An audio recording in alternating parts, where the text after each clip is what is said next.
Assalamualaikum warahmatullahi wabarakatuh. Shalom, Om Swastiastu, Namo Buddhaya, salam kebajikan.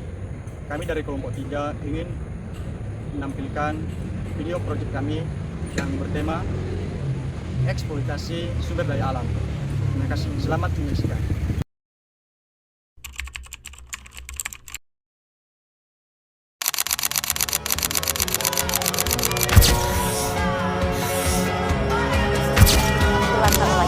Saat itu pemirsa, petugas dari Kepala Polisi tangkap 4 pelaku bom ikan yang kerap beraksi di sekitar Pulau Panjang, Kecamatan Bungkul. Aksi penangkapan ikan dengan cara pengeboman oleh sejumlah nelayan tak dikenal di perairan Kota Tual, Maluku berhasil digagalkan warga. Di balik keindahan laut Indonesia, tersimpan ancaman yang terus menggerogoti kehidupan bawah air, seperti pengeboman ikan. Praktik ilegal yang dilakukan demi hasil tangkapan instan telah menjadi salah satu bentuk eksploitasi sumber daya alam yang paling merusak. Ledakan yang terjadi tidak hanya mematikan ikan dalam sekejap, tetapi juga menghancurkan terumbu karang, merusak habitat, dan menimbulkan kerusakan yang membutuhkan puluhan tahun untuk pulih. Tindakan ini bukan sekedar kesalahan, namun ini adalah ancaman besar bagi keberlanjutan laut, keseimbangan ekosistem, dan masa depan masyarakat pesisir yang menguntungkan hidup pada sumber daya yang kini terus terkikis. Pengeboman terjadi ketika pelaku melempar bom rakitan ke laut demi mendapatkan ikan dengan cepat. Dalam satu ledakan, bukan hanya ikan besar saja yang mati, tetapi juga ikan kecil, anakan, bahkan telur-telur yang belum sempat untuk hidup. Terumbu karang yang bertahun-tahun tumbuh hancur dalam sekejap hitungan detik. Air yang biasanya menjadi sumber kehidupan berubah menjadi tempat penuh kerusakan. Laut kehilangan keindahannya dan nelayan kehilangan harapannya. Semua itu terjadi hanya karena satu tindakan yang tidak memikirkan masa depan, meninggalkan luka yang sulit pulih bagi alam yang seharusnya kita jaga. Masalah dalam eksploitasi sumber daya alam pengeboman ikan. Yang pertama, manusia. Keserakahan dan orientasi keuntungan cepat. Pelaku hanya fokus pada hasil besar dalam waktu singkat. Mereka ingin mendapatkan ikan sebanyak mungkin tanpa mempertimbangkan kerusakan laut atau masa depan ekosistem. Kurangnya kesadaran lingkungan. Pelaku tidak memahami bahwa terumbu karang dan biodata laut sangat rentan rusak. Mereka menganggap laut akan selalu pulih, padahal ledakan bom bisa menghancurkan ekosistem selama puluhan tahun. Yang kedua, tekanan kebutuhan hidup. Pendapatan yang tidak stabil membuat sebagian pelaku memilih cara instan demi memenuhi kebutuhan sehari-hari. Pengeboman dianggap jalan cepat untuk mendapatkan tangkapan lebih banyak. Harga ikan dan permintaan besar. Pasar membutuhkan ikan dalam jumlah besar. Ketika ada peluang keuntungan tinggi, sebagian orang tergoda menggunakan cara merusak agar hasil maksimal dalam waktu singkat. Yang ketiga, environment atau lingkungan. Kekayaan sumber daya alam melimpah, wilayah dengan ikan dan terumbu karang yang lebih banyak menjadi sasaran utama eksploitasi. Karena potensinya besar, pelaku merasa bisa mengambil tanpa batas.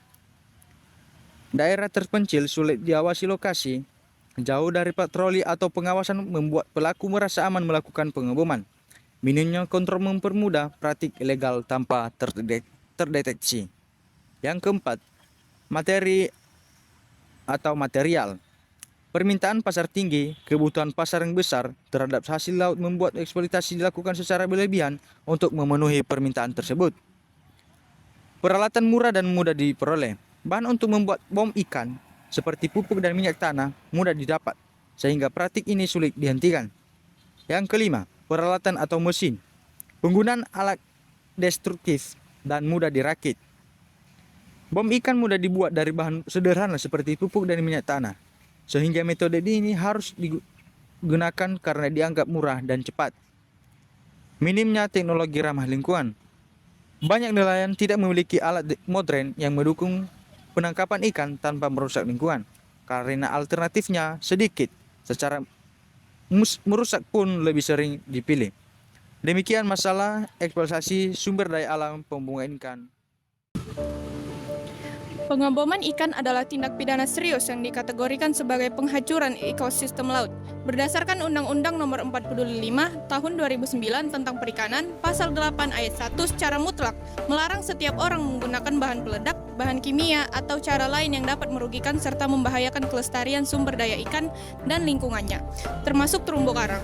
Pelanggaran terhadap ketentuan ini bukanlah delik ringan, melainkan diancam sanksi berat sesuai pasal 84 ayat 1, yaitu pidana penjara paling lama 6 tahun dan denda finansial maksimal hingga 1.200.000.000 rupiah. Pengeboman ikan memiliki dampak yang sangat luas. Ledakan ini digunakan tidak hanya untuk mematikan ikan, tetapi juga merusak terumbu karang yang sudah menjadi rumah bagi berbagai biota laut. Bagi masyarakat pesisir, dampaknya langsung terasa. Populasi ikan menurun drastis, hasil tangkapan berkurang, dan pendapatan nelayan menjadi tidak stabil. Kerusakan lingkungan ini juga mempengaruhi rantai makanan, menyebabkan ketidakstabilan ekosistem dan mengancam keberlanjutan sumber daya di masa depan. Pada akhirnya, pengeboman ikan bukan hanya merusak laut, tetapi juga mengancam kehidupan orang-orang yang menggantungkan hidupnya pada sumber daya tersebut. Untuk menghentikan praktik pengeboman ikan, beberapa langkah penting harus dilakukan. Pertama, penegakan hukum perlu diperkuat. Patroli laut harus lebih rutin dan pelaku harus diberikan hukuman tegas sesuai undang-undang agar ada efek jerah. Kedua, edukasi kepada masyarakat pesisir sangat diperlukan. Memberikan pemahaman tentang dampak lingkungan dan risiko hukum dapat membantu mengurangi tindakan destruktif. Dan yang terakhir, pemerintah perlu menyediakan alternatif mata pencarian seperti budidaya ikan, pengembangan wisata bahari, atau pelatihan usaha lain agar masyarakat tidak bergantung pada praktik merusak. Dengan kerjasama seluruh pihak, kerusakan dapat dihentikan dan laut Indonesia dapat kembali pulih.